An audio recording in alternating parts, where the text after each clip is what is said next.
నమస్తే welcome to image news. Mandapeta నియోజకవర్గంలో ఉన్న 3 లక్షల మంది జనాభాను దృష్టిలో ఉంచుకుని తమకు 100 పడకల ఆసుపత్రి నిర్మాణానికి సహకరించాలని రాష్ట్ర అంచనాల committee chairman Mandapeta MLA Vekula Jogeswararao అసెంబ్లీలో విజ్ఞప్తి చేశారు.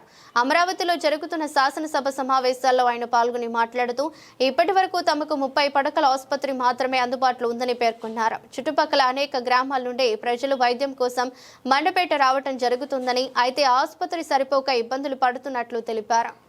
జోగేశ్వరరావు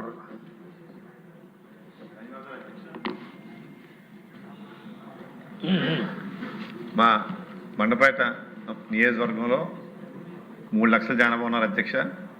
మండపేట పట్టణం అయితే 85,000 జనాభా అధ్యక్ష. కానీ మాకు 30 పడకల ఆసుపత్రి మాత్రమే ఉంది.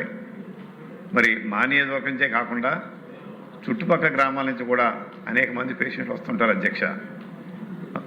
గత ప్రభుత్వం హయాంలో సెంట్రల్ గవర్నమెంట్ ఇచ్చినటువంటి నాబార్డు నిధులు 5.5 కోట్లు ప్లస్ మున్సిపల్ ఫండ్స్తో కలిపి 100 పడకల ఆసుపత్రి శాంక్షన్ అయిందని చెప్పి ఒక బిల్డింగ్ని, కొత్త బిల్డింగ్ని మొదలుపెట్టి గాలి కుదిలేశారు అధ్యక్ష. కానీ 100 పడకల శాంక్షన్ ఆ మాట పూర్తి అబద్ధం, సత్యదూరం అధ్యక్ష.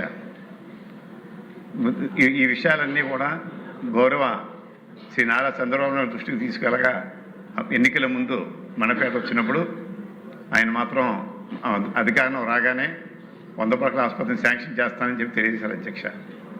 అందుచేత 30 పడకల ఆసుపత్రిని, మా మండపేట ఉన్నటువంటి 30 పడకల ఆసుపత్రిని 100 పడకల ఆసుపత్రిగా శాంక్షన్ చేసి అసంపూర్తిగా ఉన్నటువంటి ఆ భవనాలన్నీ పూర్తి చేయించవలసిందిగాను, మరియు కిడ్నీ బాధితులు ఎక్కువ ఉన్నారు కాబట్టి ఈ యొక్క డయాలసిస్ సెంటర్ కూడా ఏర్పాటు చేయించవలసిందిగా మీ ద్వారా ప్రభుత్వాన్ని కోరుతున్నాను అధ్యక్ష.